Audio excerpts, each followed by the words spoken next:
the schedule thing. You have Florida this year, Georgia the next year, with the rotating. Get your take on that. Well, you know, we knew we were playing Florida this year, and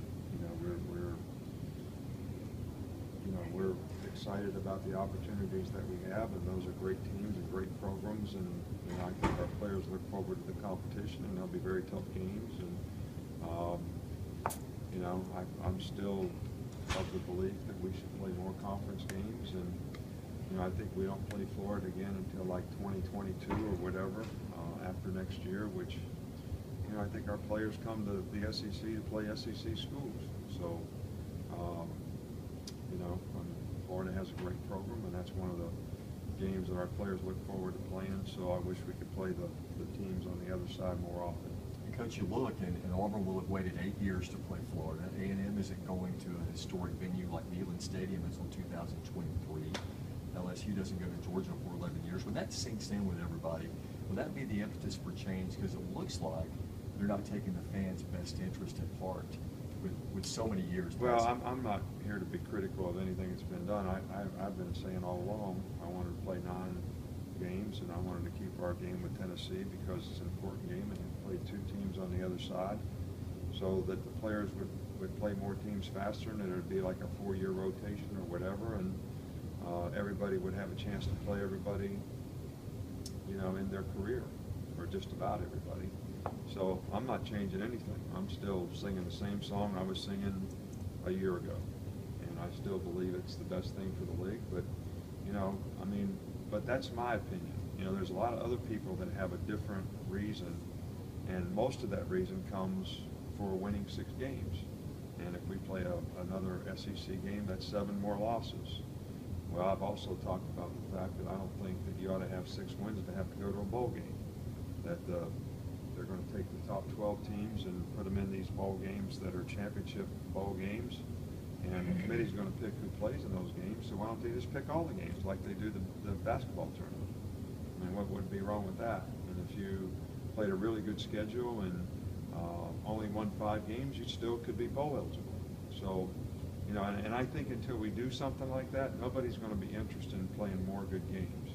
I think we ought to have to play all 12 games against the Big 5 conferences. All right, so no matter how many games we play in the SEC, we ought to play all those games there. So that's just my opinion, but I don't think that.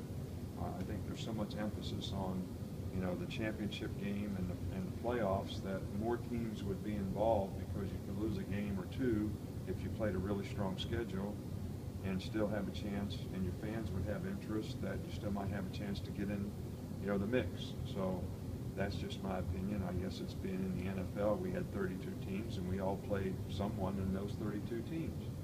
So I don't know why that's not a good thing for college. Coach, I've been asked this last week, and it didn't get much publicity and some other stuff. But over the past 3 previous years, you had, I think, 9 defensive players who came out early, and they were all first-round picks. I think with one exception in the 2nd round. This year, you had a guy who came out early in the 5th, one in the 6th, one didn't get drafted at all. Is it a growing problem with the underclassmen coming out?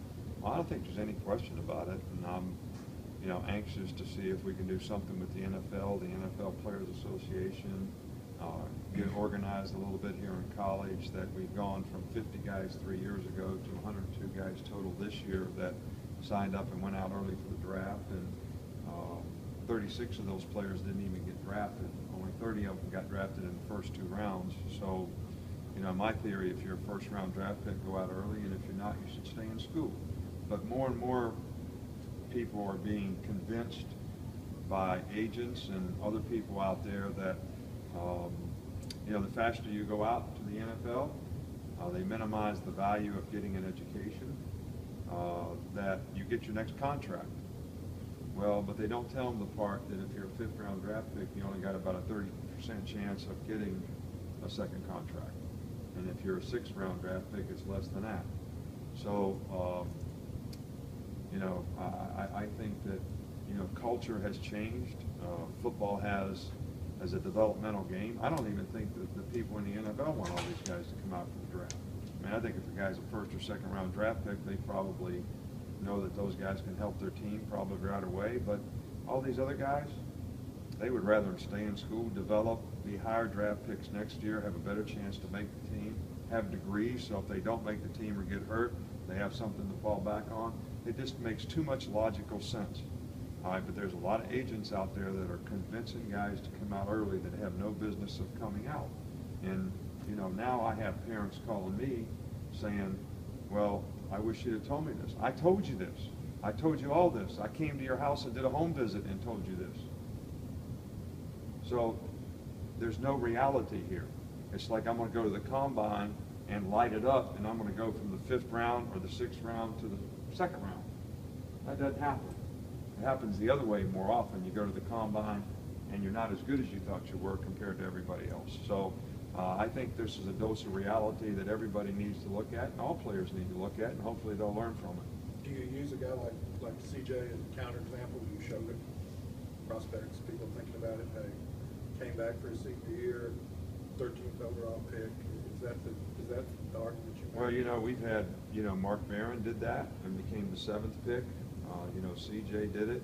Chance Warmack did it and became the, 9th or 10th pick, however he was picked last year. So, you know, all those guys had really high draft grades as juniors. Late 1st, early 2nd type grades. And, you know, they chose to come back to school because they wanted to graduate. Their parents wanted them to graduate. They were well-grounded, and they understood the importance of, you know, getting an education. You know, the average life expectancy of an NFL player is 3.5 years. That's their stat. So all these guys have a lot more days ahead of them where they're not going to be playing football than when they are. And the way you affect those days is graduate from school.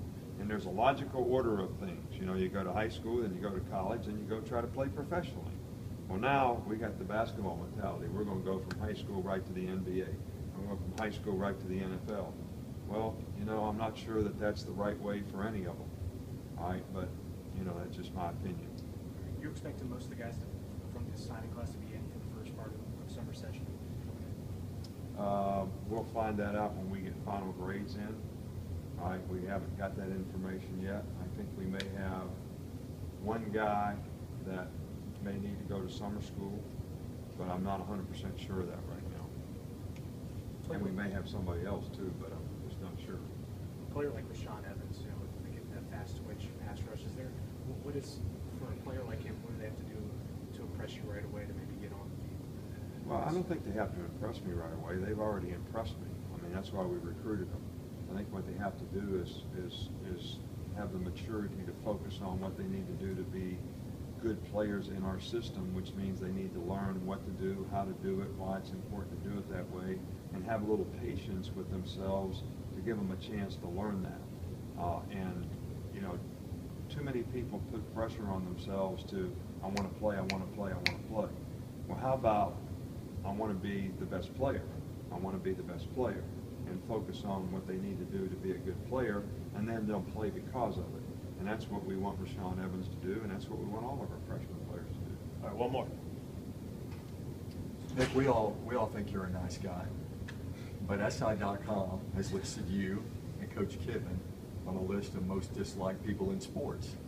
Does that bother you, or do you consider that kind of a Well, I badge of didn't honor? even know it, so I guess it doesn't really bother me. But look, I try to do things the right way. I have a lot of compassion for people. We do a lot to help other people. We try to, you know, provide leadership to help young people have a better chance to be more successful in life. We do a lot for young kids. So, you know, all we can do is what we can control. What we can control is to try to do things the right way, help other people, have compassion, be a good leader, set a good example, care for other people, which we do. And, you know, I feel good about who we are and what we do and how we try to help others. And if somebody else doesn't feel that way, I guess they're entitled to their opinion. Thanks, Coach. Thanks, Coach.